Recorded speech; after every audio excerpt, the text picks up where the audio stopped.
All right, good afternoon, everybody. This is another edition of the E29 Baseball Journeys podcast. Today we are Veterans Day, November 11th. So we want to start by thanking all of the active and retired and those that have passed on, veterans of all the branches, for their service. We also want to thank them for everything that they've done and that they will do in the future for us. So on this Veterans Day of 2020, we want to try to take a little time to remember those that served our country and allowed us to do all of the things we enjoy doing, like this podcast. And that brings me to thanking my sponsors. So right off the bat, we want to thank Chihuahua Cerveza. You can see our lovely setup that we have here. They have a new product out. We also have a couple six-packs of the 5.0s, and you see third podcast in, and we've got all of the containers are still closed, so that is a positive. But I also want to thank the boys at 100% Media.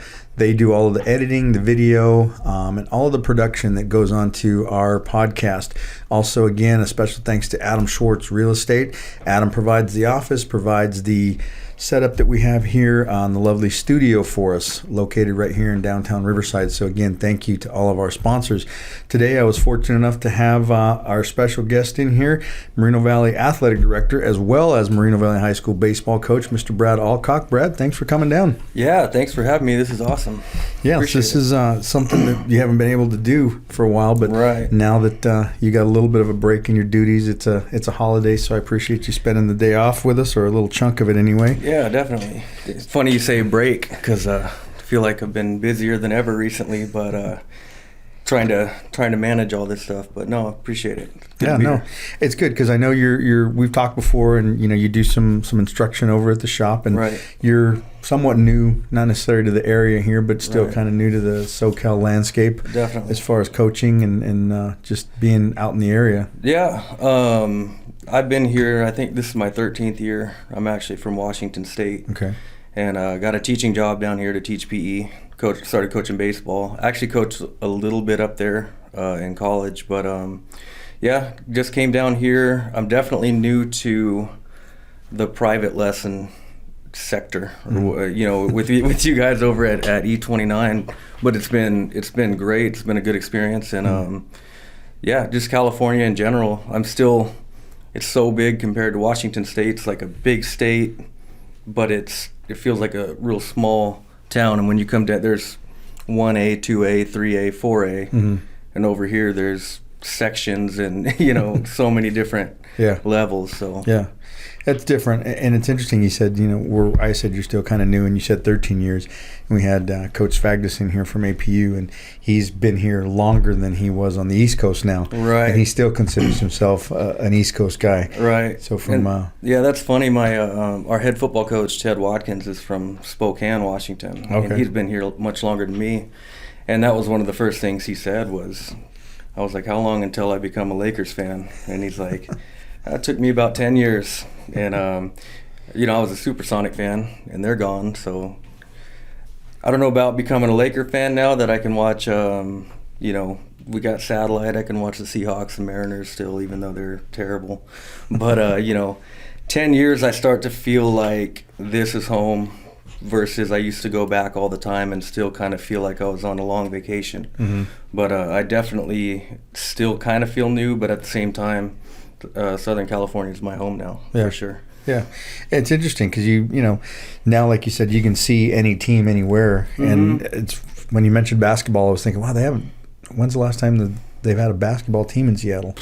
Man, they left when I was in college. I graduated college 2006, so I think I remember sitting down watching the drafts when we would draft like 5 centers 5 years in a row from wherever, Europe and whatnot. But right after that, I think 2007 or so, they jumped ship. It's been at least 10 years, Yeah, when Kevin Durant came over and we were all excited, and then the Thunder stole him. So, but so it's been tough since then. I've been more, as far as basketball goes, I've been more of a player follower, watching a lot of players, and it's hard to, when you grow up with those roots of a diehard fan and they leave, it's hard to all of a sudden be a diehard Laker fan, especially back then I was a Laker hater, because they beat us all the time. So, but it's definitely interesting. I really enjoy just the competitiveness and following players along for sure. Yeah, I know. The only reason I thought about that was because a couple of days ago they were talking on ESPN about NBA maybe expanding, and they were talking about Seattle being one of the base because they just got a new soccer team, right? With Dragons or Sea Dragons, or they've had the Sounders for a while now, and actually it's a huge. Or maybe it's hockey.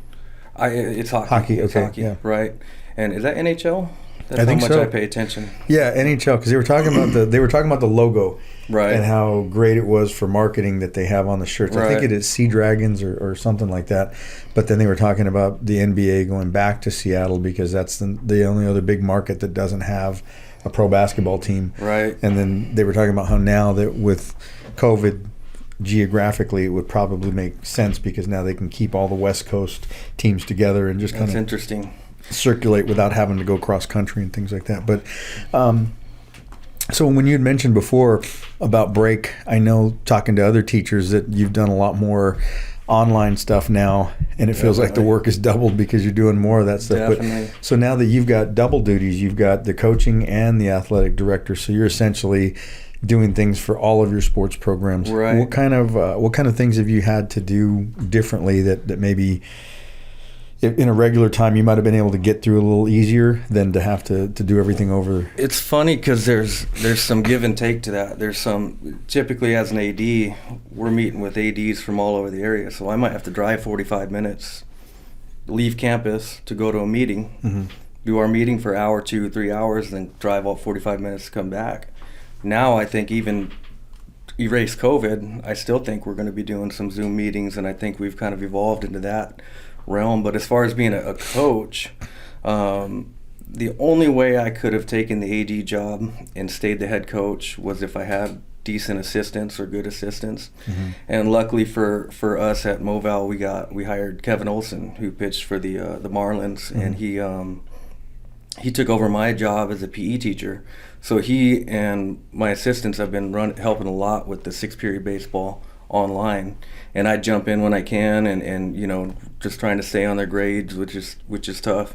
But as far as coaching aspect of it, 6th period, those guys have really done a phenomenal job of helping me. I couldn't be an AD and a head coach. If you talk to any AD, it's a lot of work and a lot of time. And if I get pulled away for something, you need a good assistant staff to pick up the pieces or just keep the ball rolling. And so that was a transition for me as far as delegating more and giving a little more power, but those guys have killed it. As far as being an AD, there's definite challenges going from being out there and bringing kids. Like right now we're back to just doing conditioning for fall sports only, and it's a process just to check kids in. We can't use balls, we can't use equipment. Our district does something different than this district, so we're going, hey, they're lifting weights over there and we're not. And so, you know, it becomes a little bit of a political battle, trying to sell it to your district that we can do this safe for the kids, and you know, trying to get it as close to normal for them as possible to get the kids out of the house, but as safe as possible. So it's a juggling act for sure. And the other hard thing is you just don't know what's going to happen tomorrow. We're planning for a season. I've changed our schedule 3 times now this year. We have to do all the football and fall schedules and things like that, and then it gets canceled, and then you move it here, then this gets changed, and now we got to redo the schedule again. And you just don't, you're doing it with the assumption that you're going to play, or the hope that you're going to play, and then knowing that it could be potentially taken away. So that was kind of our philosophy, is we're going to grind as if we're going to play. Worst case scenario, they take it away, but at least we're prepared. So that's kind of where we're at least in our district and our school, but talking to different ADs is kind of similar all around. Yeah, I think with that, one of the things that kind of, I don't want to say concerning because the health is the bigger priority, but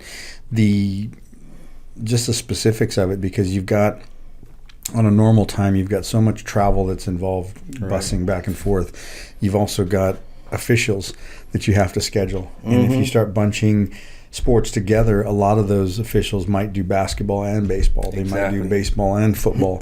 So are you going to run short? Are you going to have to do double headers to knock out games? Saturday games. Saturday, like yeah. that. Yeah, the scheduling is going to be different. And then how is it going to be for the kids that maybe in the past had been two-sport athletes, now that you've got sports so close together? Technically, there is a rule that kids can play two sports during the same season. There's just they can't do it on the same day as far as the game goes. And they're allotted, I want to say, correct me if I'm wrong, ADs, I think it's 18 hours a week. They can, so you can go 9 and 9 on different sports. The challenge that a lot of us ran into is, you talked about officials, but what about coaches? What about they took boys volleyball that's in the spring and girls volleyball that's in the fall typically, and now they're in the same season. Most schools have this same volleyball staff running both. So now you got them in the same season. You either, one, got to try to stack gender games, or two, you got to find another staff, which is not easy.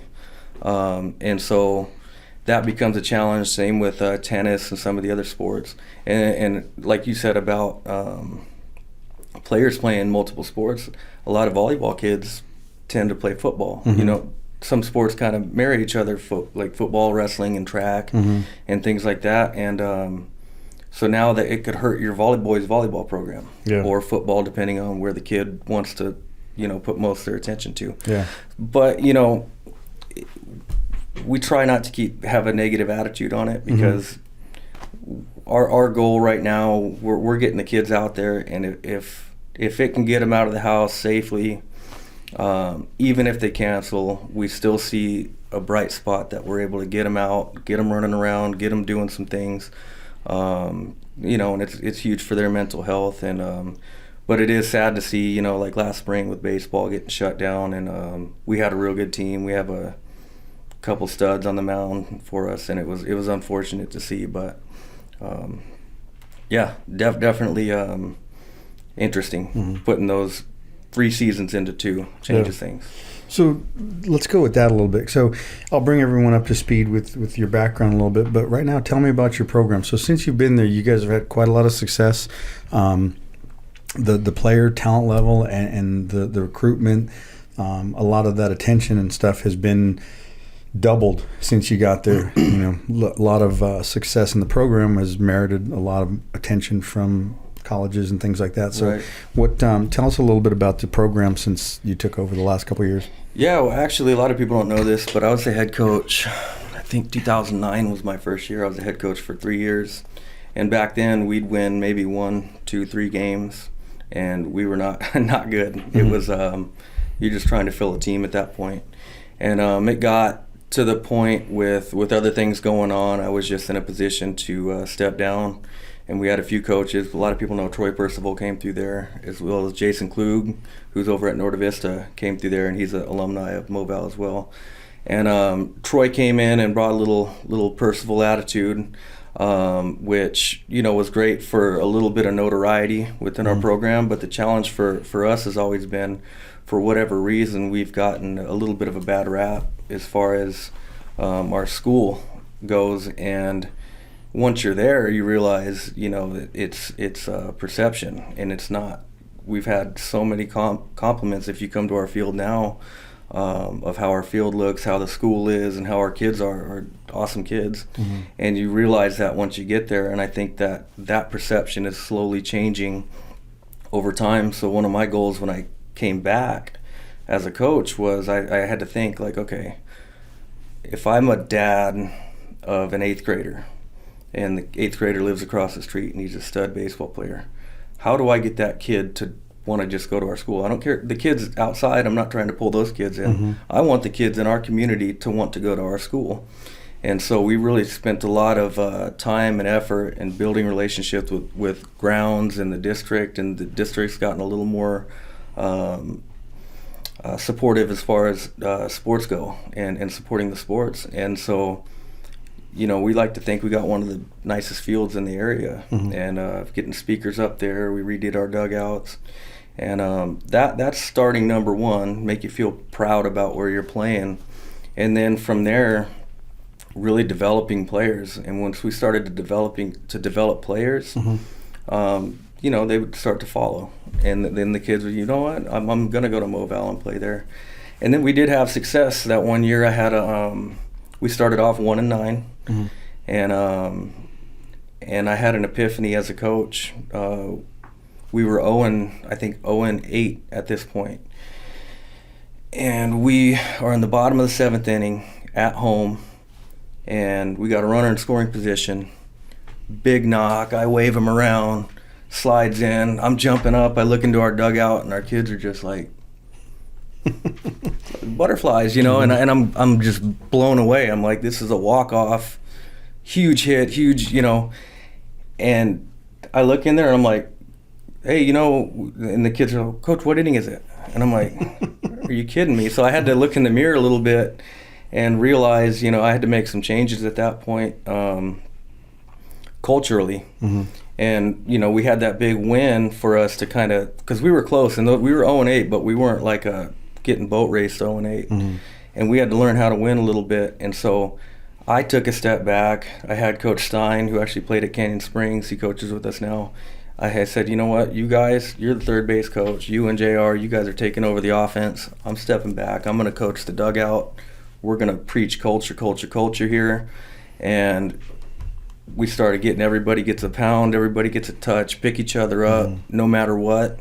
And it became our saying, pick each other up. And next thing you know, our from top to bottom, the whole bench is in the game, and you could feel the cultural shift. And then we'd win by a run, and then we started to learn how to win, and it became fun, and it became a winning culture.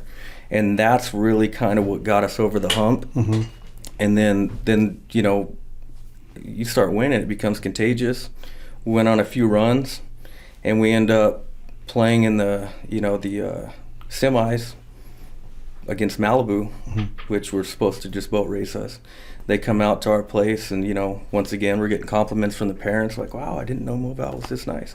And we end up beating them and making it to CIF championship. And since then, I think between Percival, the way we've kind of built our culture, as well as the facilities, I think, like you said, people kind of start to look that direction a little bit. And then the next year we made the finals again, lost both times.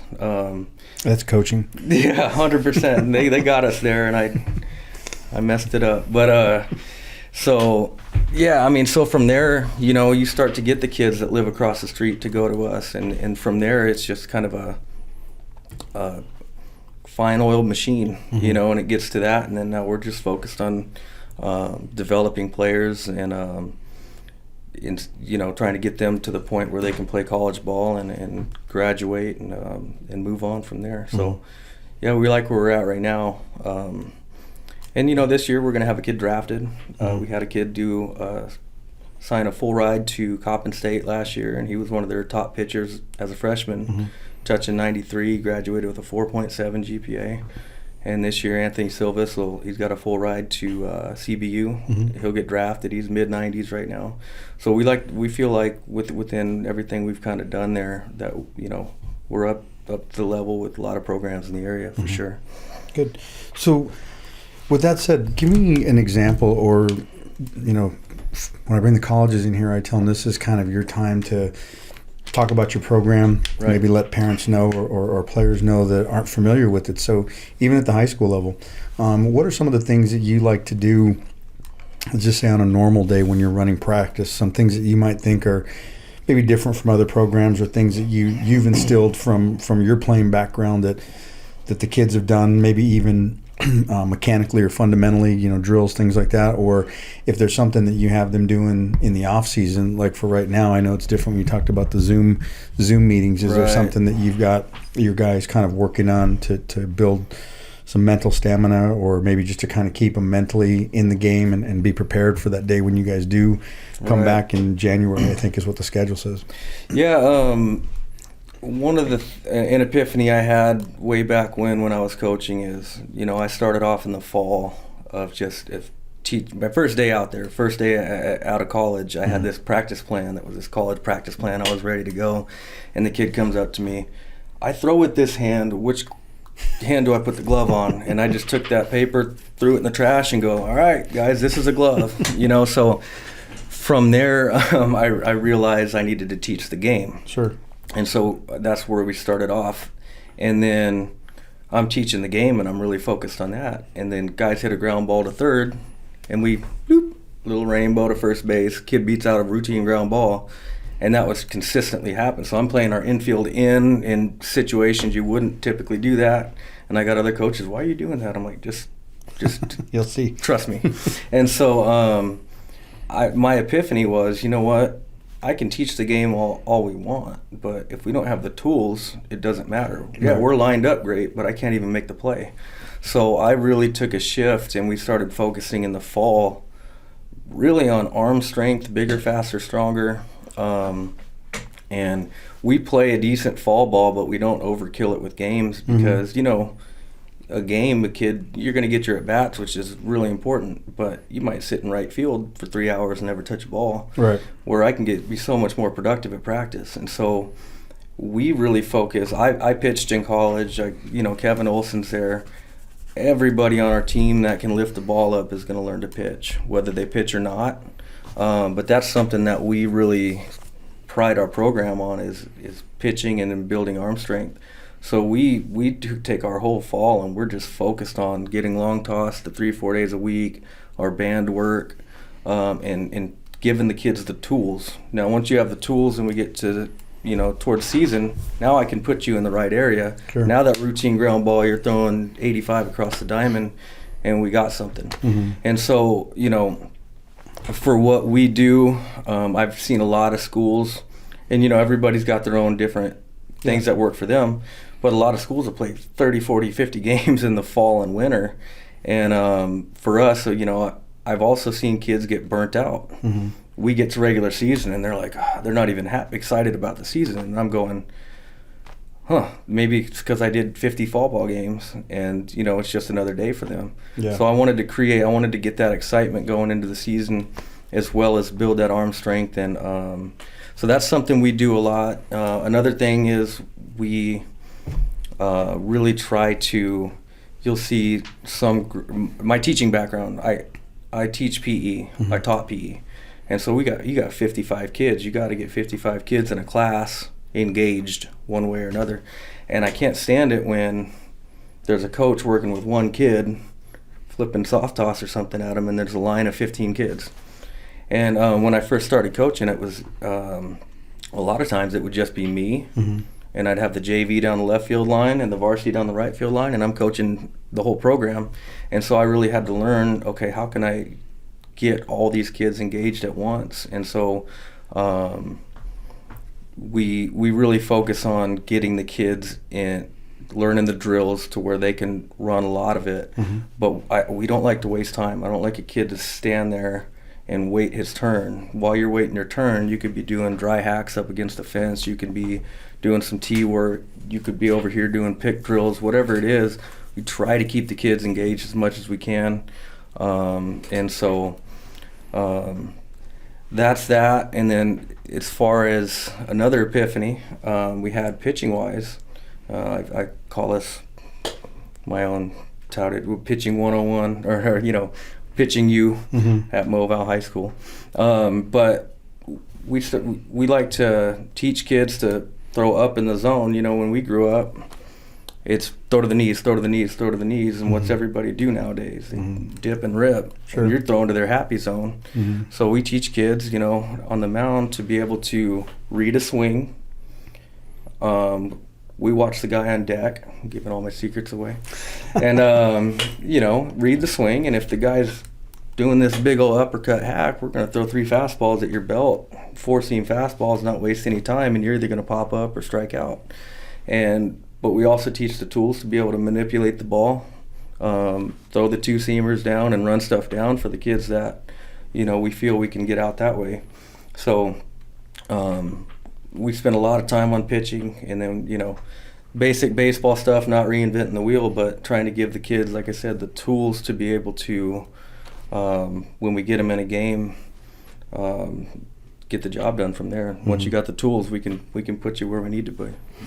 Yeah, and it's different. Like you'd mentioned, every different high school's got a different approach to how they do things, and sometimes it depends on the personnel that you have, and 100%. Sometimes it just depends on the coach's view of what your job is.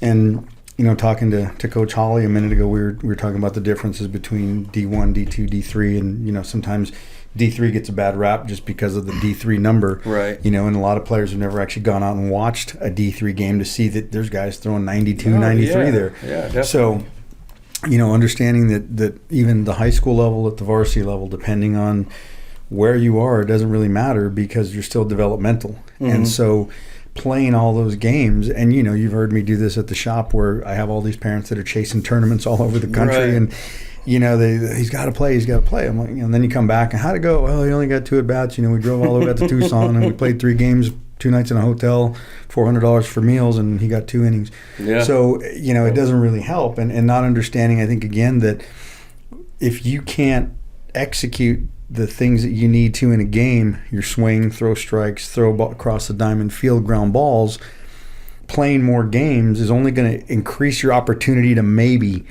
get those reps. Like you said, I'm sure there's been more than plenty center fielders that have gone to those tournaments and got 1 ground ball, maybe 1 fly ball.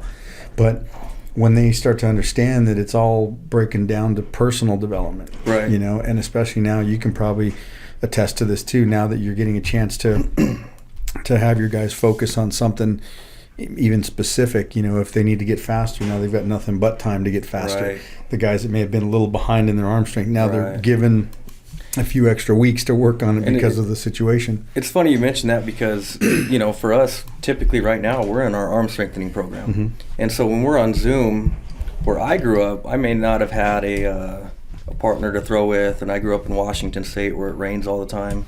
And so I had to find a covered area or something, or put a net in my backyard. And you see me working with the pitchers at the facility, you can throw long toss into a net. You don't need 300 feet to throw long toss. You just got to get your motion down and let it fly.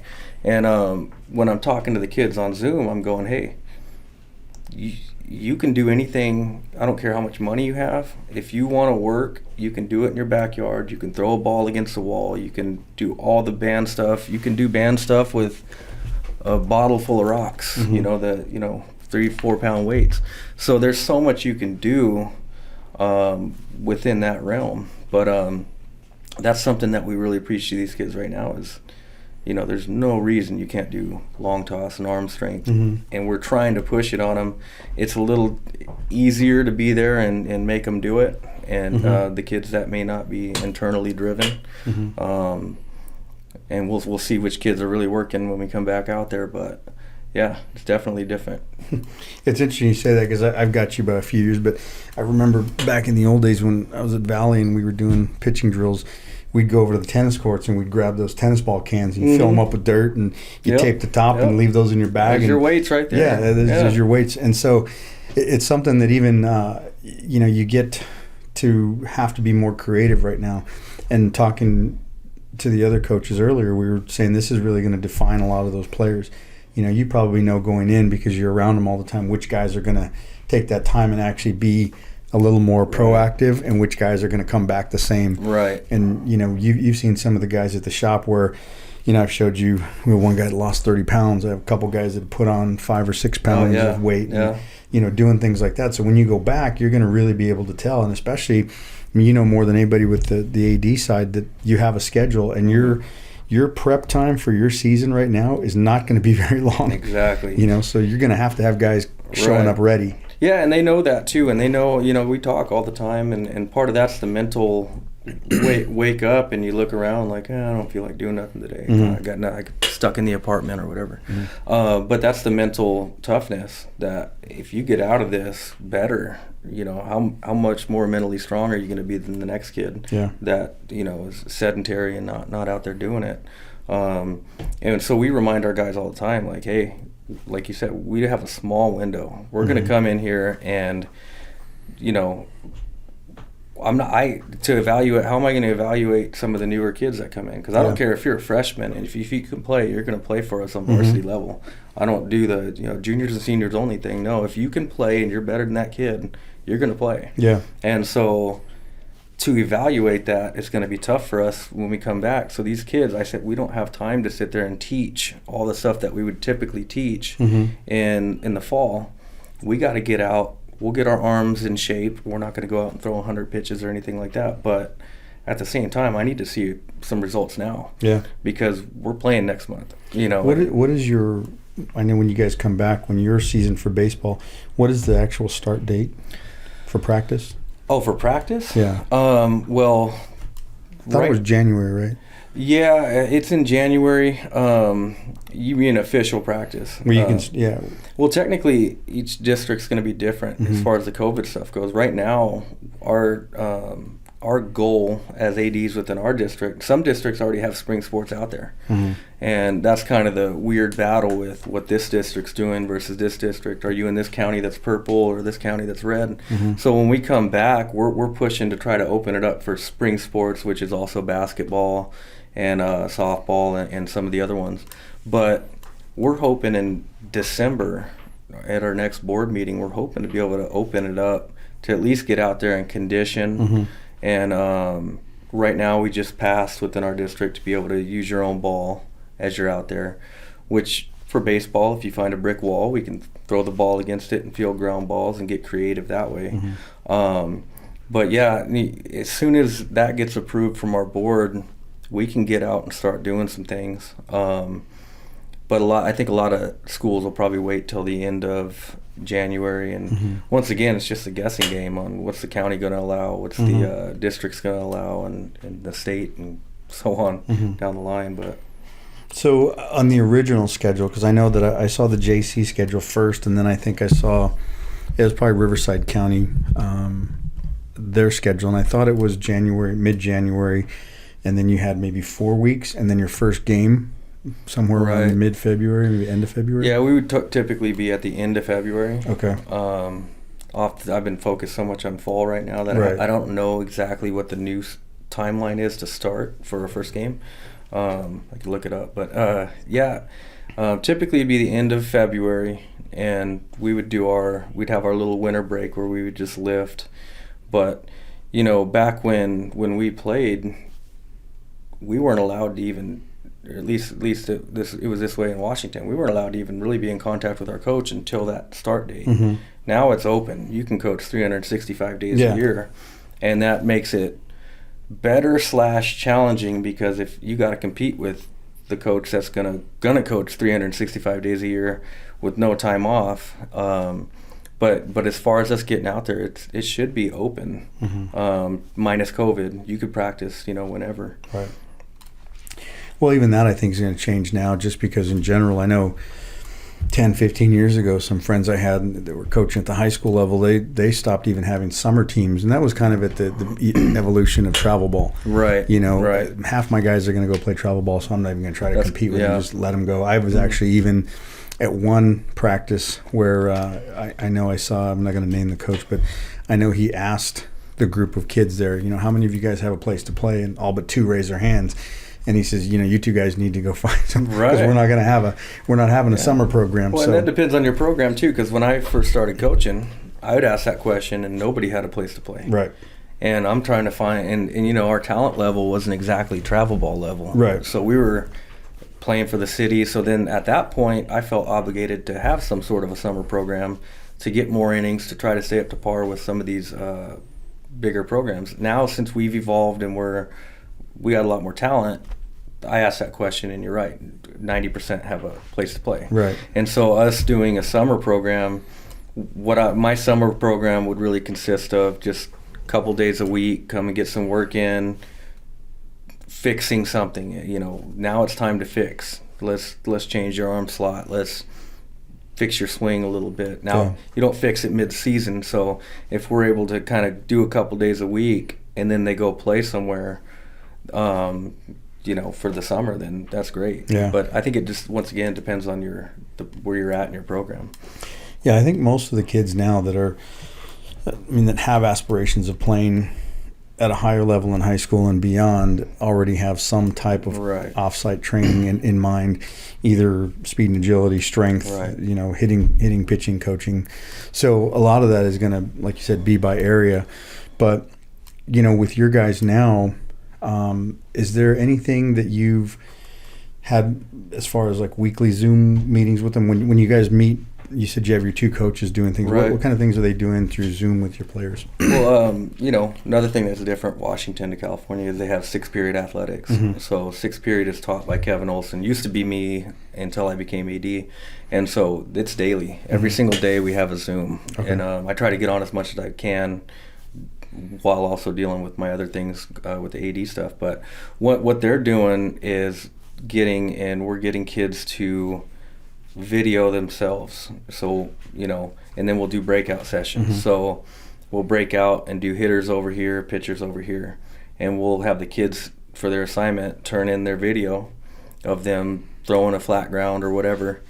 And we'll break it down. And Kevin does a phenomenal job of breaking down the mechanics and, you're too early, you're not blocking out, whatever it is on your mechanics. And all the other kids are asking questions. And then you flip to the next kid's video and you do that, so on. And then, you can go side by side with Kershaw or whoever you want to do. So we've been doing a lot of that. And so that's 2 days a week that we do video lessons. And then, Coach Stein, more of our hitting offensive guy, he's doing the same thing with swings. Go take some hacks, record it, send it to us.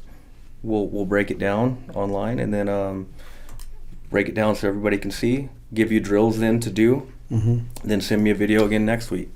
Let's see if you fixed it. You're getting super long in your swing. Okay, this is what drill you need to do for the next week. Come back and record it again.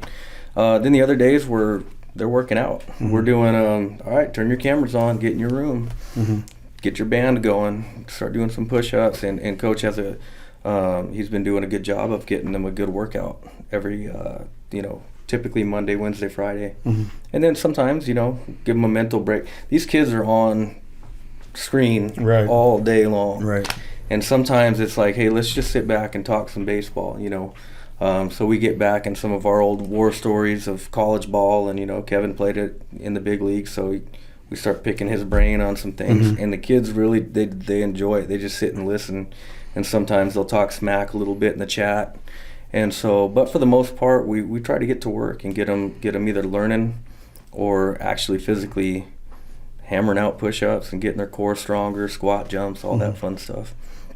Yeah, that's interesting. And I always ask this because everybody's got different levels. And, when I have the college coaches in here, that actually counts as their on-field time. Right, so they have to kind of monitor that too. And, with high school, like you said, depending on your admin, depending on your district, some guys could be, going crazy with that extra time. But it used to be that way maybe 10, 15 years ago. I remember back when I was coaching, we had a block schedule.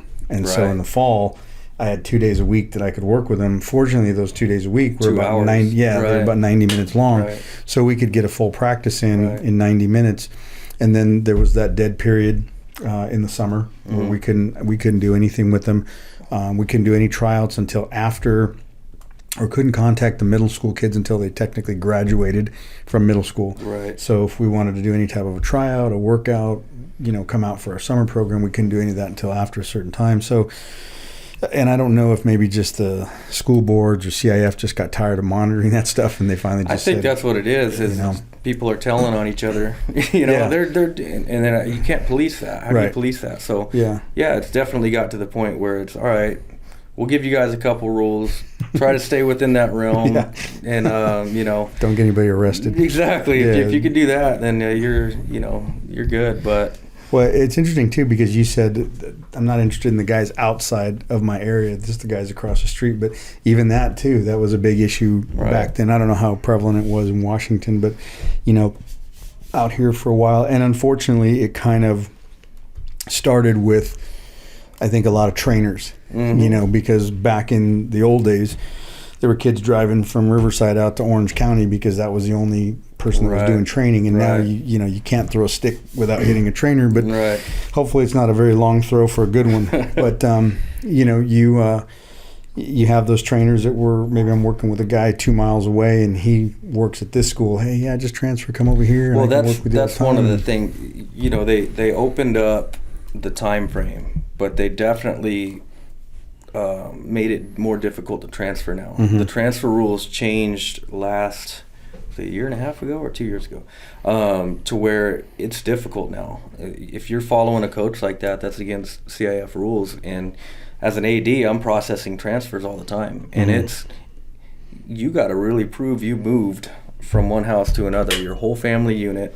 You know how it was before. Hey, you got an address we can use? Oh, so my kid can play over here? And you can't do that anymore. You got to show proof. You got to show bills and things like that in your name to be able to transfer. So as far as that, it's open.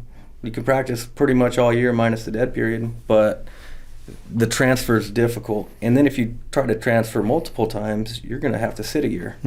So they've definitely tightened it on being able to do that. So the guys that are really trying to recruit and bring kids in, and that's why I say I don't want of course you get a stud coming over, you're not going to say no, but at the same time, and that's what used to happen, is our studs that lived right next to our school would go wherever. Yeah. And it's like, man, but back then you could just throw an address and go play, and now they made it a lot more difficult.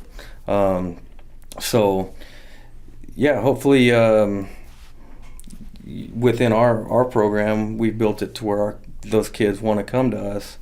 But things might, with this COVID thing too, the transfer, I'm optimistic about playing baseball this year because of the potential vaccine that potentially came out. And also, it's a spring sport, we're socially distanced and things like that. So I'm optimistic of being able to play in the spring. So hopefully what I'm about to say doesn't affect the spring sports. But a fear we have a little bit as ADs is if they do cancel a sport season, of your good players going, you know what, I'm going to go play in Texas because they're playing, or I'm going to go to Orange County and play. And because let's use football as an example. If hypothetically football canceled here for our school, and we have a stud, and this school says, hey, come out, play for us this year, he can then transfer over there because that's a hardship because we don't offer that sport. But can he come back next year? And that's what it makes it tough, because now that's 2 transfers, and so it makes it difficult. So I'm optimistic with baseball that we're going to play in a lot of the spring sports. But the transfer things are a constant debate through CIF and through coaches and like you said, the trainer over here pulling kids. You can't really do that technically if it's managed correctly. Well, I only bring up the transfers because Johnny said you've been stealing his guys for the last 3 years. Yeah, I got tired of losing to my own kids. So it's like, hey, that kid lives across the street and he just threw a no-hitter against us. That's great. They all got the same address. But exactly. they're all there moving. Oh, look at that, right across the street, same kid.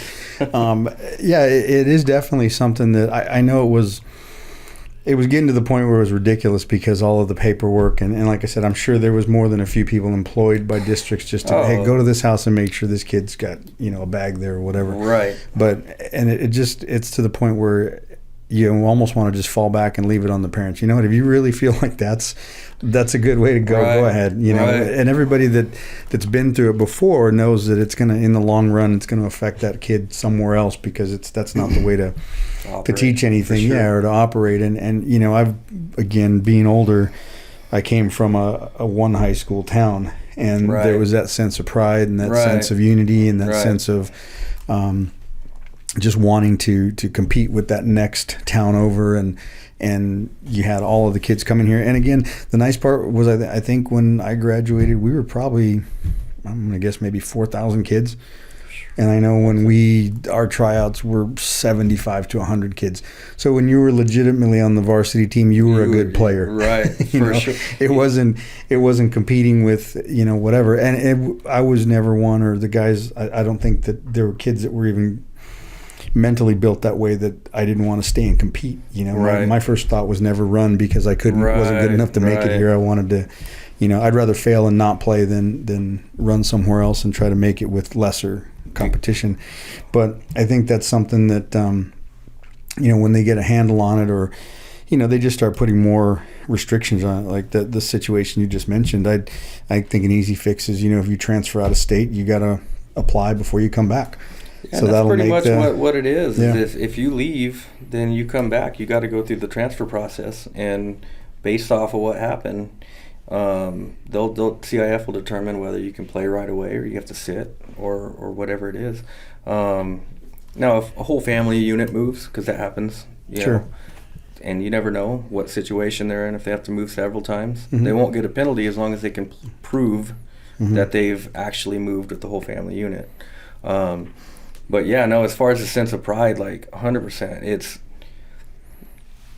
too tough, or this guy's going to start over me. I'm out. I'm going here. And like you said, and I don't know if it's old school or if it's just makeup of who you are as a person, or it should be. You'd want, as a coach, it's a good problem to have 2 stud shortstops. We're going to battle it out now, and it's going to make both you guys better. And then it's going to make our whole team better. Sure. And at that point, one thing I always tell kids too is learn multiple positions. Yeah. Okay, you got a D1 shortstop in front of you. I can play any position in the infield and I can play in the outfield. All right, coach, let's go. I can, how many shortstops are on a college team? 3, 4, 5 tops. How many pitchers are there? 12, 14, 15, depends. And with one reason I like to teach everybody to pitch. Like you got a much higher percentage chance of getting picked up somewhere, and then also being able to just help your team. And you could specialize at a position, but if the kid comes up, I play first base. What else? First base. All right, well, have fun on JV because we got three seniors in front of you. So, or go learn to play left field because we're hurting a little bit in the outfield. If you can swing it a little bit, you're going to find your way on the field. But not if you only play first base. And so that competitiveness is, and also flexibility of an athlete is really important to me, that they're willing to, one, sacrifice a little bit, but also if that shortstop goes down and you stay there, we got another dude right behind you that's going to step in and can play.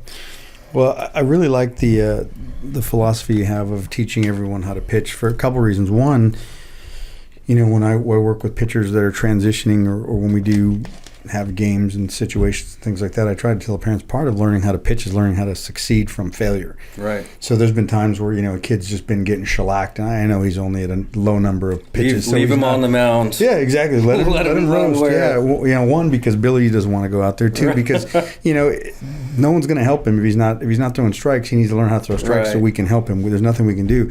The other thing is when they're younger, I like them having that opportunity because there's a little bit of that isolation on the mound. And when you've been up there and then you go and play shortstop and the guy that's on the mound is struggling, you have a little bit better grasp 100%. On how to be a teammate. Right. Because I was up there and it's not as easy as it looks. Like, so, you think I booted that ball on purpose and I'm going to show you up on the mound? Right. Next thing you know, I'm over there. Yeah. Yeah. And like you said, the kid that's going, come on, dude, just throw strikes. Yeah. It's like, okay, get up here. Yeah, I just did it. Yeah. And it kind of gives them that spotlight for a minute because nothing happens until I throw that ball. So everybody is looking at me. And as a pitcher, that pressure, once you take that to the other positions, it almost gives you that, I might get a ground ball to be, but every play starts with him. Yep. And so they have to learn how to keep that focus. The same way with catching for some kids. It's really a lot better because kids that have a hard time focusing, hey, I'm in every play. Right. I don't have any mental time to take a break. I've got to be in every play. So, it helps them focus and learn. Especially baseball, sometimes the pace at certain levels can be really, really slow. Right. So it's hard for some kids to stay engaged in it. That's why they like soccer or basketball, something that's a little bit more fast-paced. So anything you can do to help younger players develop that focus and stamina to focus for 2 hours, 3 hours. And it could be we all know baseball is the game of failure. So, it can be a lonely place on that mound. Yeah. And if you play typically more at the high school level, but you get to some high schools and they'll heckle you, and you're up there getting heckled and your blood's boiling and you can't throw a strike, and you throw another ball and it's and you got to sit there and wear it, and you got no other choice but to get back up there and look in the dugout like, Coach, my arm's hurting a little bit, get me out of here. And as a coach, sometimes you might rescue a kid here and there, but for the most part, it's like, dude, this is going to build character for you. Let's get through it. Yeah. And you're not going to let them completely tank, but it gets to the point where, hey, you got through it. you're still alive. Yeah. You're going to go home. You're going to eat tonight. We're back to practice tomorrow. You're good. And you're going to get another shot. And what are you going to do with it then? What adjustments are you going to make? Yeah. You know? And, yeah, that's a huge character builder for sure. Yeah. And what it also does, too, as far as teaching everybody to pitch is when we do want to do inter squads or at least live at-bats, I got 20 arms that can get up there and give you some live looks, you know? And you can continue to just grind. You can get 10 at-bats for a kid in one day. Yeah. And, or at least, you know, I try not to do too much just scrimmage type things, just at least a one-on-one at bat with a catcher. But yeah, it gives you a lot more arms to be able to do that with. Yeah. And like you said, just empathetically, I've been there before. Yeah. You know. Yeah. So now all of a sudden you value that play that you make for him, or it gives you more of that team motivation. The other thing too is that I've seen some of the stuff you do with the pitchers at the shop, and a lot of times kids don't understand. I think sometimes they think when they see, you know, these college guys, they just assume the only guy that throws hard is on the mound. Right. They don't understand that. Hey, that guy at third, he probably throws 88 to 92. Yeah. That shortstop, he probably definitely throws across. Or you see him clocking them all the time at the combines and things like from a shortstop. Yeah. So learning how to throw correctly, learning how to use your body correctly to throw behind the ball. All of that stuff is going to benefit you at every position. Right. So arm strength is always going to be something like hitting or speed. That's one of those things that's always going to keep you in the mix if you have one of those. And that's what I was saying earlier, having the third baseman that throws a little blooper over there. It's like, okay, we're going to teach you some basic pitching thing. I'm not going to go too in depth if you're not going to be one of our guys on the mound. But you're going to learn to get up there and not balk. We're going to develop your arm strength. You're going to be in the long toss pitching routines we do every day. You're going to learn to do this and that. And then when we get into the season, you may not even pitch because I can't throw 20 guys, you know. But at the same time, you've developed that arm strength. Now you're throwing 85 across the diamond, or you're in the outfield throwing seeds, you know, into the infield. And overall, it just makes you better. No matter what position you're at, we got a team full of pretty strong arm dudes, and now we can get a little more depth in the infield. You could just do a lot more with your defense as well. Yeah. And you know, and then all of a sudden the kid that never pitched before, all of a sudden he's touching 90, 91, and he's going, hey, I'm pretty good at this. And that gives him just another door open to the college level as well. Sure. So, you know, and you know, I've always been a pitching and defense guy. Granted, we want to hit, but you're in every game if you can pitch. Yeah. And if you can pick it a little bit, you're in every game with a chance to manufacture a run or two and win a game against a tough team. Well, I mean, and you know, in general, pitching's a premium at any level. Right, right, for sure. Everyone thinks they have enough of it until one bad game, and all of a sudden I ran through 5 guys, and now I'm down to maybe I'll throw this guy out there.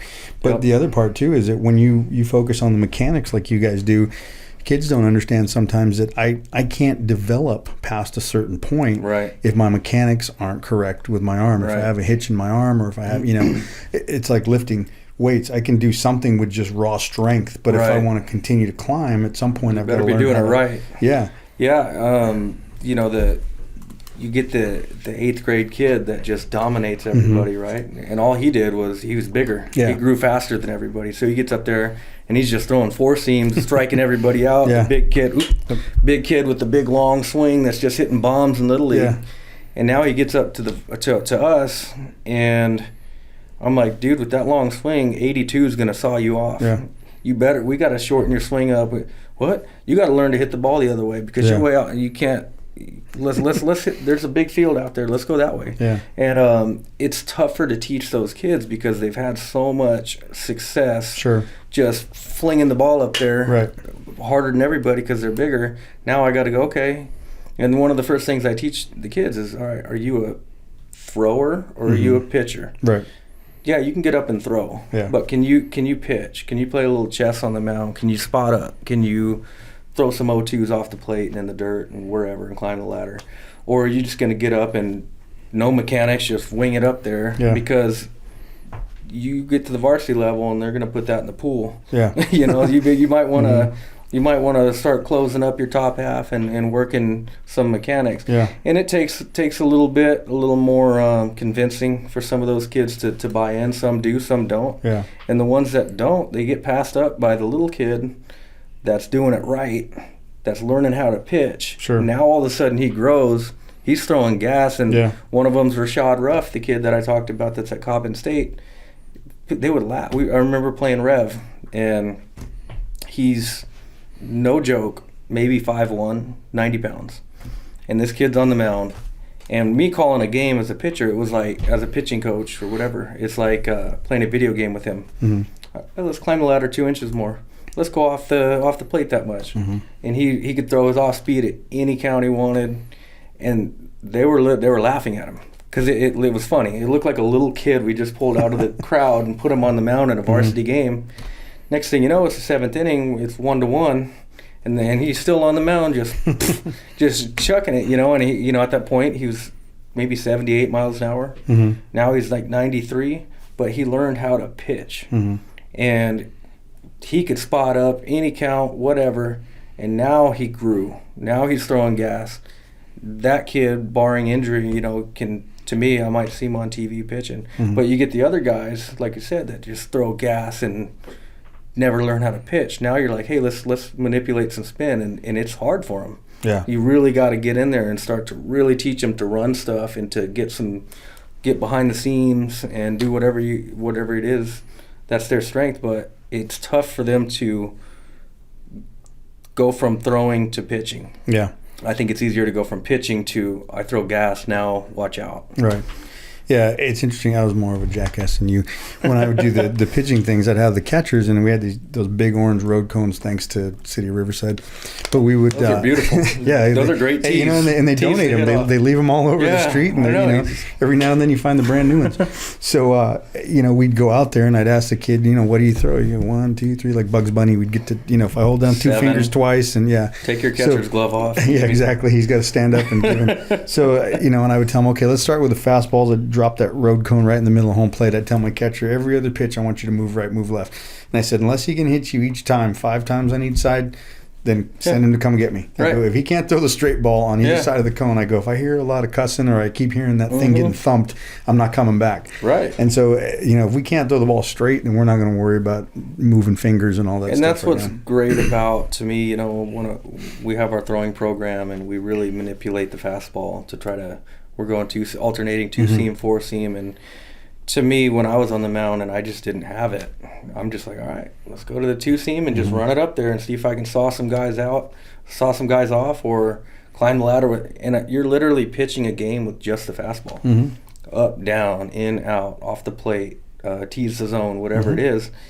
And once you, like you're saying, once you can command that, and then now you add something to it, you're commanding the game with the fastball, and you can get outs. You got guys in the major leagues that barely throw off speed, and they're just missing barrel, and commanding the fastball.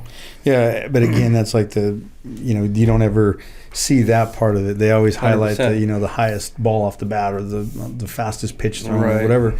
But you don't understand that when you're pitching, a lot of the guys, even the guys that you would call curveball pitchers, right? They're not throwing them 75% of the time. No. It's still that's pretty their out much pitch, a fastball, basically. And they may only throw it to 5 guys in the lineup. Right. It's not everybody. Right. And it's just getting to understand that I need to have pitches that I can command and throw in any situation. And most kids, by the time they get to high school, they haven't had to do that. Like you said, they're the biggest and strongest, and half the kids are up there because they don't really even want to bat on him. They're just taking a panic swing, hoping I don't get hit, and if I happen to run the ball, I feel great. And that's another thing too that we really like to do is, since you mentioned that a little bit, is we pitch backwards a lot because, like you said, you get that kid up, he does not want to go to 2 strikes. So he's going, man, and you can, you got whatever notes you have off these kids off the couple times you've seen them, and you'll get kids 4 feet out in front of the first pitch curveball. And so, as a pitching coach or as a pitcher, it doesn't need to be filthy. We want some filth, but if you can get me over first pitch off speed, now you can pitch backwards with the fastball. Now if I can command that fastball up and in or wherever I want to throw it, in the back of your mind, this dude will throw a curveball at any pitch. 3-2, what's everybody sitting dead red? Yeah. Here comes a get me over curveball, buckle you, and you go sit down. And so if, you hear first pitch fastball swingers, these guys, let's get ahead of you now. Now you're in defense mode, and now we can play with you a little bit. Yeah. And then there's other hitters that you approach differently. But for the most part, I want my guys to be able to throw 2 pitches for strike. Fastball, command it, and you got to be able to get that off speed over. Mm-hmm. From there, we can develop that out pitch, that like give me the punchy, the strikeouts or whatever, get them off the plate, something filthy with late break. But for the most part, if you, at the high school level especially, if you can get your curveball over in fastball counts, 3-2s, 2-2, get that over, you get a lot of outs, a lot of timing, pop-ups, rollover, whatever. And I think it's, once again, like you said, though, it's all stemmed off, can I command the fastball? Because you're always going to have that in your back pocket to be able to spot it up and get a cap or whatever you got to do. Yeah. Well, and that was something, too, when we would work on just mentally of pitching. I would tell guys in between innings, when you go out there, and the times I did pitch, I never liked to throw in between innings, because I would tell them 8 pitches, I can get 2 outs with 8 pitches, and 100%. that's another inning. I'm not going to show it off there. I go, so if the umpire makes you or you get out there, I said, throw your changeup, flip a couple curveballs up there. And they said, why? I go, because what do you think the guy in the on-deck circle is doing? Oh, yeah. He's timing all your fastball, and he's watching what you throw. I go, and then he's going to turn to his buddy. He's like, oh, he's throwing a curveball. Now I don't have to throw it. Right, exactly. I just showed him that I might try it. That's true. So now 0-2, he's sitting there telling himself I'm going to throw a curveball, and I don't have to. I said, or, grab it with the knuckles and throw it up there. Because high school kids are all the same. They're going to run back to the... see he's doing that, and every time he does this. Yeah. And let them feed that information to that reminds to the me dugout. Pedro Martinez way back when they called him a headhunter. Yeah. And they're like, oh, the guy's saying they're going to throw it at their head. And his answer was, that's another pitch.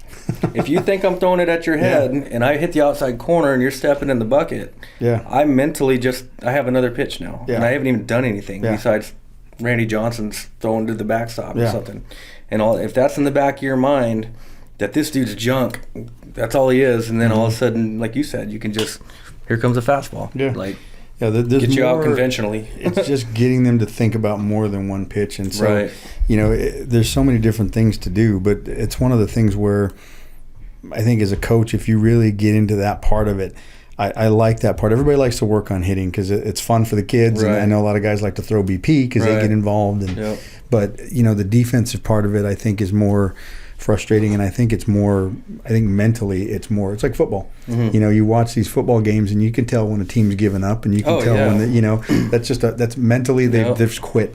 And I would talk to teams and tell them that's pretty much what defense is in anything: basketball, football, baseball, soccer. You just demoralize them, and stomp on their neck. You just gotta not want to let them score runs. Exactly. And you're gonna do whatever it takes, dive, cut off, whatever it is you can do to keep them from crossing the plate. And when teams feel like they're squaring the ball up well, or they feel like they're good hitting teams, and they don't do that, that really takes that dugout down. And it's amazing how contagious it is too. You get a couple squared up, and all of a sudden that dugout's up, and then the pitcher's like, "Oh crap! Is it me?" And and that's where the mental part of coaching comes in. Can I crush that, get rid of it mentally, start over, and then just trust my stuff. My stuff's good enough that you're not going to string together 4 or 5 hits off me. And where I'm going to hurt myself is if I walk guys, and but if I can get through that. Dude crushed a double on me. Okay, whatever, you got lucky. Next guy, trust my stuff. Your 2 guys aren't doing that off me in a row. I'm too good. And even if that guy knocks him in, now we got to minimize the damage. So I got to then regroup again and get back up there and say, there's no way 3 guys are. As long as I can throw with conviction and trust my stuff, and get back into, but you see so many guys just, like you said, mentally break down. All of a sudden, start aiming the ball a little bit, and then boom, the crooked numbers start coming up. And then you see the opposite of, just stomping on their neck. You gave them life and took the life away from the pitcher, and that momentum shift is insane at every level. But you can see it and you can feel it at the high school level a lot of times when something happens, something big happens, and it kind of changes the game. Yeah.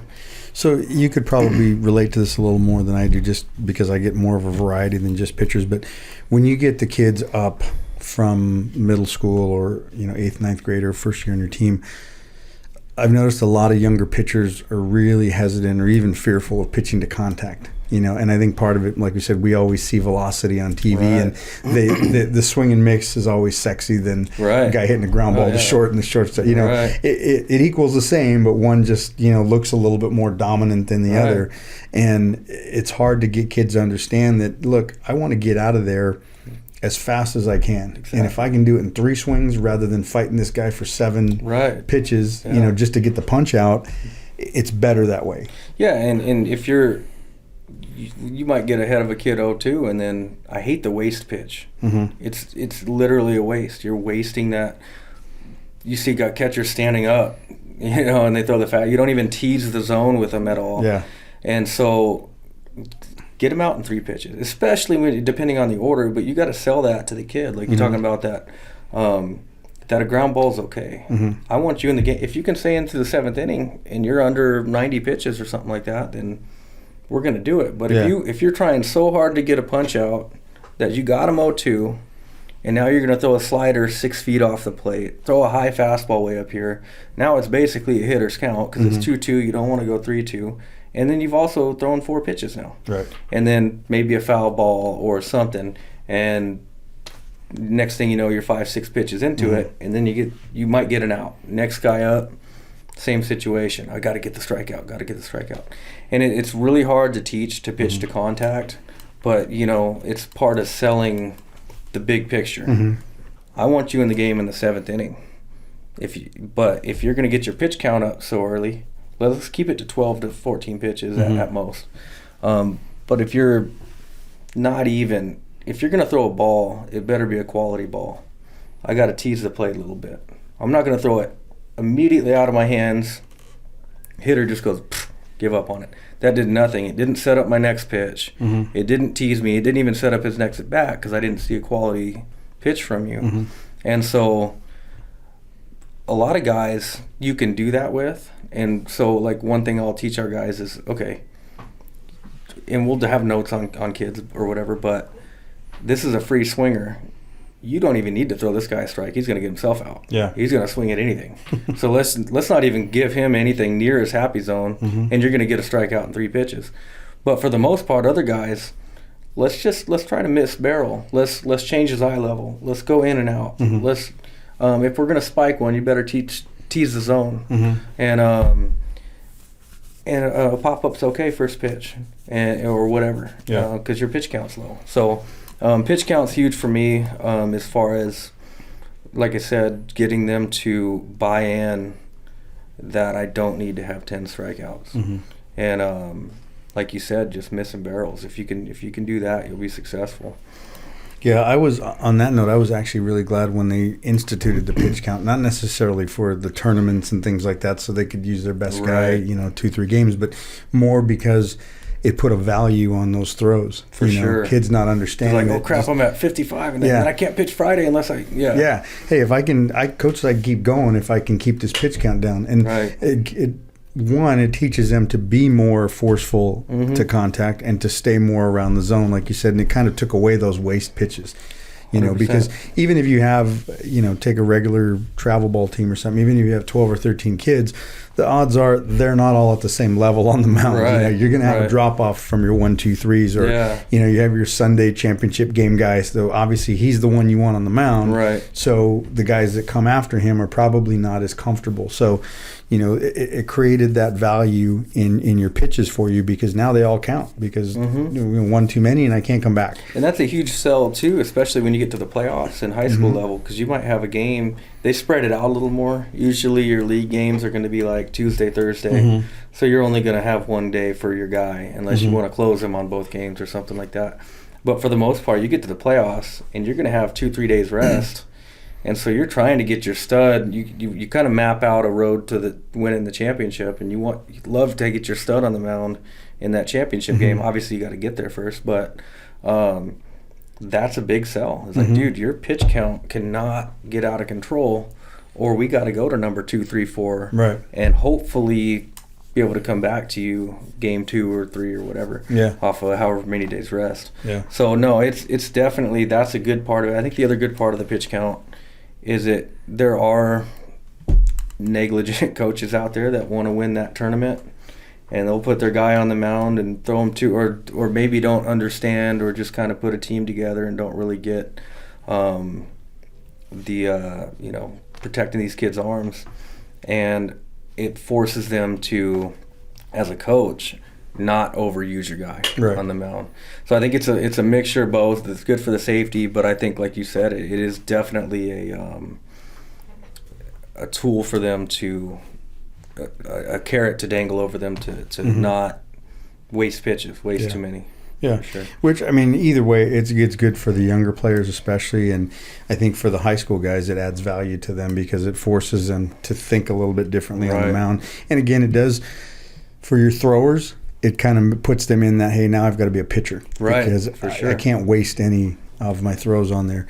So just real quick, we'll circle all the way back, and like we normally do in the beginning, I want to give you a chance to kind of talk about how you got to this point. How did you get to be the head coach at Moreno Valley? I know a little bit about the AD first, and then I know you were from Washington, but go ahead and just kind of fill everybody in on your background playing and coaching and how you got to Moreno Valley. So I was actually born in Iowa, but I don't remember anything.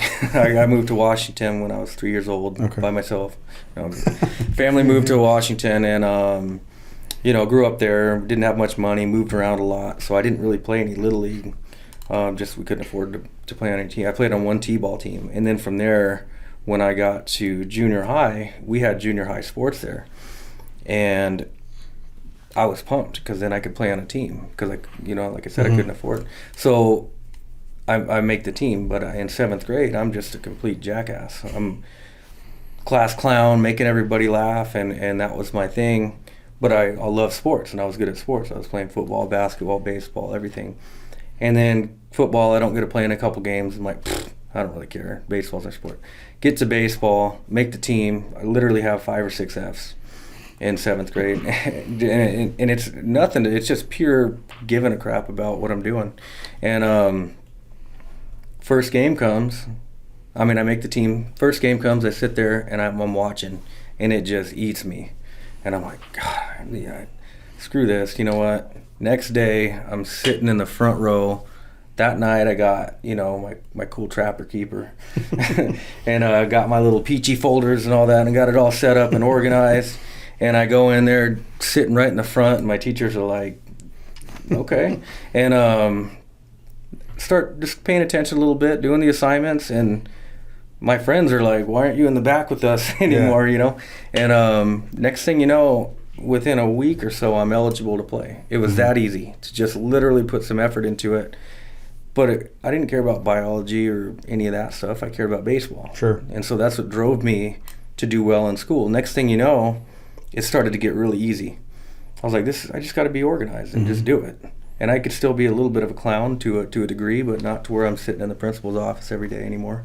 And so that next thing you know, I'm playing, and then at this point, I'm up to like a 3.8 GPA, and I'm going, this is easy.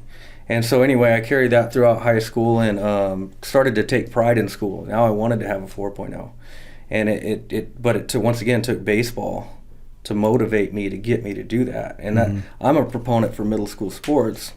You don't really have them out here. We get kids that were like me, that who knows what would happen to me if I didn't have baseball to kind of save me. So anyway, go through high school, played travel ball up there. Travel ball in Washington is a little different because you don't have all year to play like you do here. Right. Yeah. So we would play 70 games in the summer. Wow. And so we would literally 5-6 days a week. You're paying $2,500 to play on a team. Which once again I didn't have money, so I had to fundraise and figure out ways to do it, and it really taught me a lot of value, character, and how to work hard to get what you want. And so anyway, did that. I played on some real good teams up there in the Northwest with guys getting drafted and things off those teams, and pretty much everybody played college ball. And so I ended up going to I went to Central Washington University and got redshirted. And it's funny, just to kind of backtrack off where you talked about D3 players, like a lot of kids like the Rashad Ruff I'm talking about, who's hitting 93 miles an hour, they develop later. Mm-hmm. You know, in high school, they're not going to be a D1 kid, but then they come back and you're like, holy crap, dude, you're like 6'5" now. Mm-hmm. And so anyway, I didn't throw very hard in high school, went over, tried to walk on, got redshirted, and decided, you know, I want to play. And, you know, I could talk myself out of that nowadays, who knows, but I went back and played 2 years at junior college. Mm-hmm. At Pierce College over there, and then transferred back to Central and ended up playing there and getting a degree mm-hmm. in PE. So now teaching PE and health.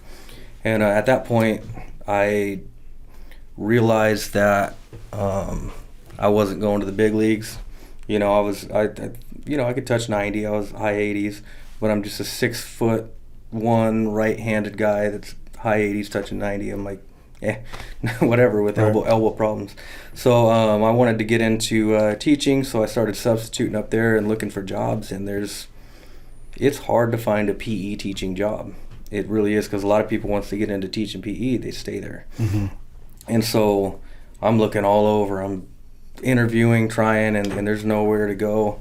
And I went to this convention where they had it's like a job fair type thing for teachers.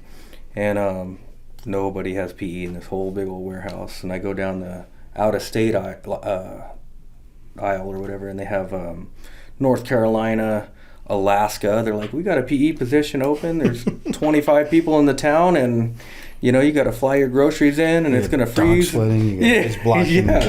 Yeah. Who knows, man, what my life would be like if I would have taken that. But so I walked down. I'd never seen Moreno Valley. I've never heard of it in my life. And it says PE on there. I start talking to them, and they're like, we want to interview you right now. And I'm, okay. So I sat down and interviewed, and we're going to offer you the job right now. And I'm going, can I get a little time to think about this? So fast forward, I end up eventually taking it. They gave me a month to think about it. I come down here. I had an offer to teach 7th grade health up there, but I wanted to do high school and coach baseball. Mm-hmm. And so I came down and started coaching as an assistant, and I've actually coached football there for 11 years. Mm-hmm. Before I was AD, I don't know why he made me the offensive coordinator, but we have a legendary coach there, Coach Wild. That might be one of the worst decisions he made, but it was fun. I got to call the offense for a year, but did football and baseball, and got into really coaching became my life. You know, you get out of school as a teacher at 3 o'clock, and then you coach football or baseball till 5, 6, 7 o'clock every day. Yeah, and you're going all year long because you're doing 2 sports. And then next thing you know, I resign.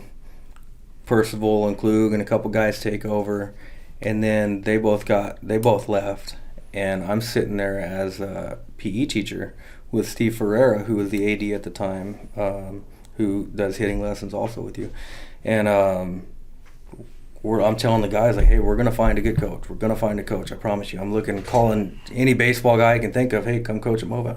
Because I wasn't ready to step back in. Mm-hmm. And got to the point where me and Steve looked at each other. We're like, we got to coach this team. And so we took it over.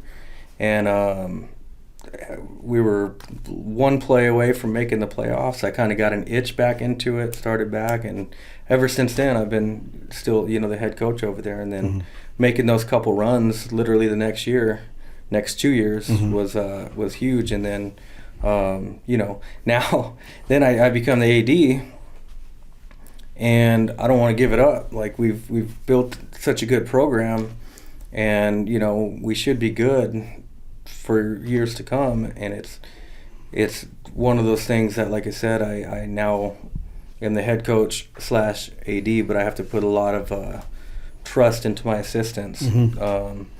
They've done a good job, and I think as of now, that's where I'm at now. And we've built a program that we're proud of. Yeah. And the kids are proud of.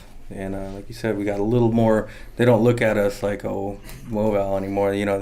They'll take us seriously when we play them. Yeah. I heard before it was we'd get the number 4 starter. But yeah, no, that's where I'm at now. And my why is 7th grade me was, I know that kids aren't interested in math, not all of them, or science, or what school in general, but they love this sport.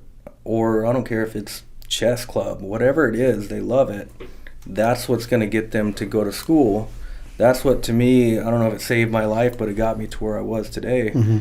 I didn't play professional baseball, but because of that sport driving me to get good grades, to then take pride into it, to get to the point to where I'm now, was because of baseball and sports in general. And so that's my kind of why as to being involved with kids and getting them to graduate to the point to where when we were winning 2 games a year, it was still very self-fulfilling, because I had kids going through our program that without baseball had no business graduating. Right. Next thing you know, they graduate, and now they're a little more mature. They're not doing some stupid stuff in the streets or whatever. They're out there working now, married with kids now. I'm starting to get to that age. So it's really fulfilling, but that's my why. That's why I do what I do. And like I said, even if we're winning 2 games or making the CIF championship, our goal is get these kids to graduate, try to get them to college if that's what they're going to do. You know, not everybody's going to go to college, but use baseball, use sports, use that carrot dangled of whatever your passion is. Use that to get you through something you may not really want to do. Yeah. So that's why I do what I do. That's why, you know, as an AD, I'm a little more on the outskirts, which is tough for me because I really like to build those relationships with kids. Yeah. I'm more behind the scenes now, making sure stuff happens to develop decent programs for all the kids. But it's still, and that's one reason that it's hard for me to ever give up baseball, because I do have the close relationships with those guys, right, and families and kids and stuff like that. So yeah, that's where I'm at now. And as far as I'm concerned, I'm still gonna keep coaching baseball and keep doing what, and even if down the road I still want to be involved and use what got me here for those guys.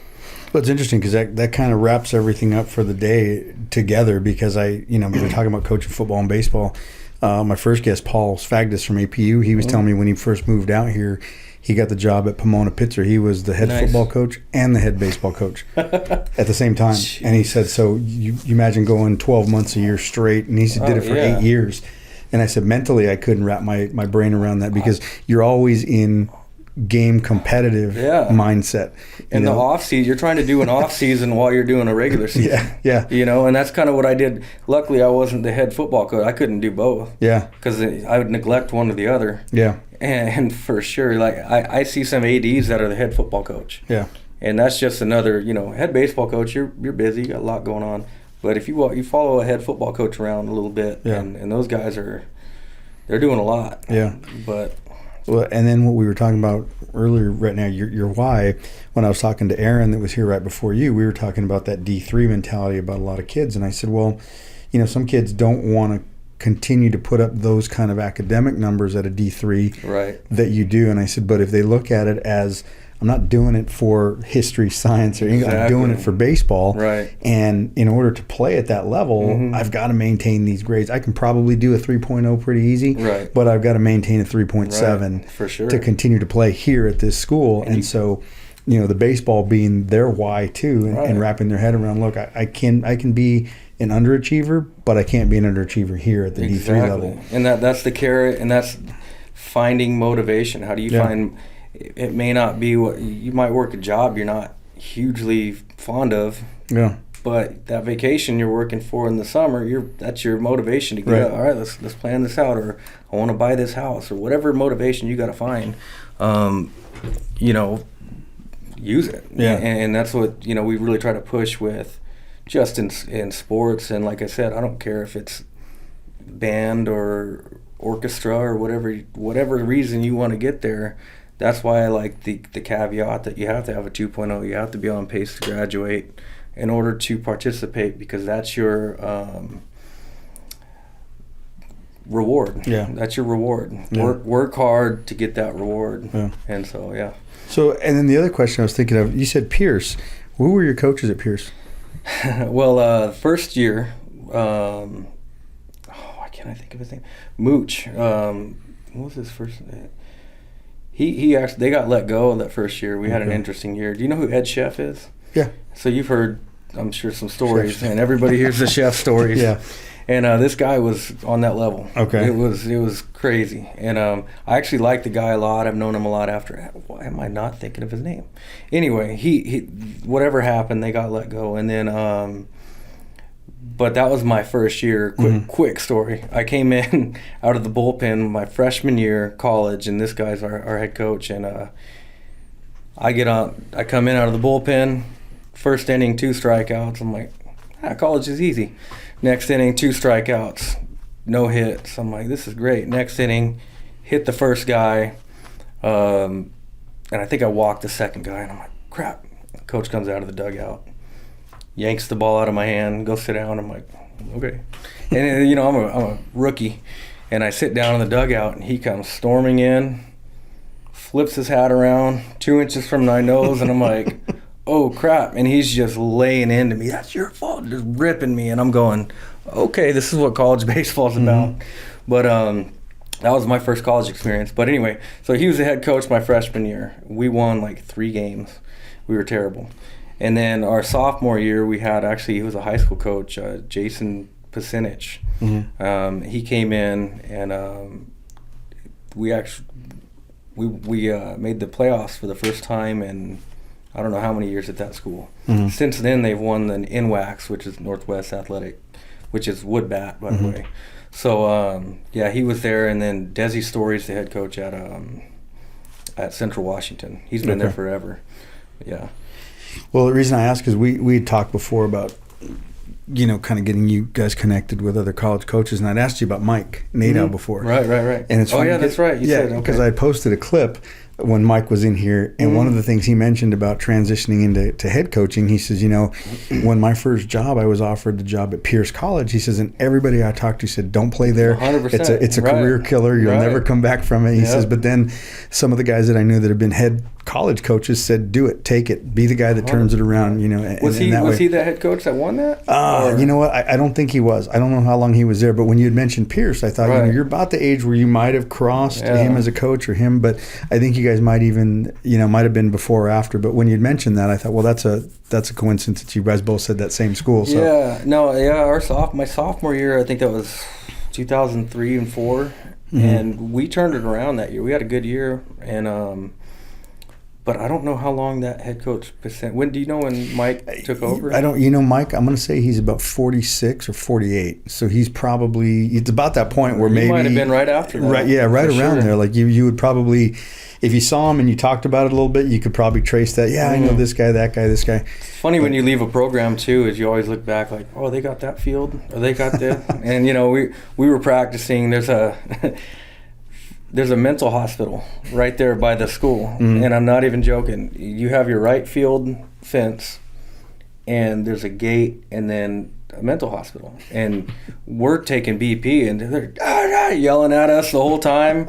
And it was an all dirt field, and that was our field my freshman year. Wow. And it was brutal. And but it was kind of fun too, because you're never bored out fans, there. We had fans singing the national anthem while we're practicing. It was great. But and then we ended up getting another field we played my sophomore year, and maybe that's why we won. It was the field the whole time. Well, it's funny too, because when I was talking to Paul earlier, Sfagdus, when we used to use that place all the time for baseball factory, and they had a guy out there at the time, they used to call him the Whistler. We'd be out there, and I think he would just walk around the streets. I think he was homeless. And so we'd be out there just doing our events and showcases and stuff, and we'd just hear from center field, cut two. And he'd whistle, throw home. Like, he didn't know we weren't playing a game. He just thought they were playing a game. And so what was cool was, they knew that was homeless, so he'd come by and he'd have APU stuff. They'd give him all gear and sweatshirts awesome. and stuff, and Yeah. they'd feed him, and he'd hang around like the dugout, and he just he only knew those couple of baseball phrases, like cut two. He just probably heard it several times in a little pregame innie-outie, and he was out there just whistling at the top of his lungs, and it was just funny listening to that. But that becomes a part of the program after a while. That's exactly what it was. Yeah, and so that I was joking when their assistants moved, and one of them took the head job at Westmont, and then the pitching coach went with him to be his pitching coach. And I asked him, "Hey, you guys going to move the WIS up to Westmont and let him be part of your program?" But no, it's just funny. Like I said, we'll have to sit down more, and I'll have to get you and Mike together, let you guys swap. I'd like to Northwest hear stories, right? But sure. and I told him before. I said, you guys definitely got to connect, because he's he's here at Cal State, and he's always looking for programs to kind of look at their guys, and he's like you. He's been doing most of his recruiting from the Northwest, because he knows all of that area. That was hard for me too, as far as because I knew some college coaches up there when I came down here, and I'm down here like. I don't know nothing. But he's had to learn all that too. He says, because I don't know any of the schools. At the college level, he's really got to compared to the high school level. But he's got to really branch out down here. But for our school in general, in the past we didn't really have university college kids. Yeah. And now you can come to our practice and pick a kid. We got kids that can go play all over. Yeah. D1 to D2 to wherever. Yeah. So I'd definitely like to connect with him, and then because there's so, like you said, it's a different kind of an area. There's so many schools out here in such a small area, and you probably only hear certain ones, and you don't know. Well, this school's only a mile away from this school, and you can go catch a couple innings and then drive down the street and go catch a couple innings over there. Yeah. Well, Moreno Valley's got what, 5? We got 4, but Rancho Verde is right on the edge of. They're in Val Verde District, right? But I think they're in Moreno Valley, but they're right on the edge. Right but then even you throw north in, and that's not very far. Right King, Poly, there's probably 10 within 5 miles of each other. Yep. So for him to come out and take a look, but anyway, we'll have to get more into that next time. But right now I want to.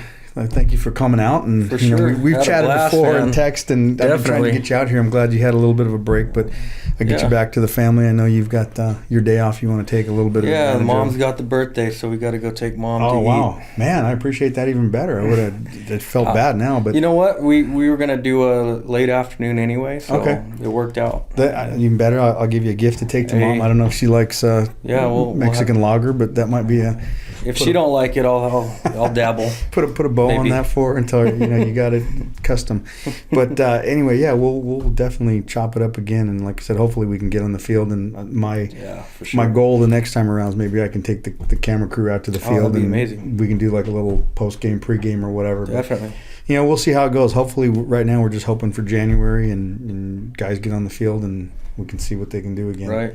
But for now, again, thanks. And so again, guys, that's another edition. And I want to thank my guest, Mr. Brad Allcock from Moreno Valley High School. And again, I want to thank our sponsors, Chihuahua Cerveza, 100% Media, and Adam Schwartz Real Estate. So until next time, we will see you. And once again, happy Veterans Day.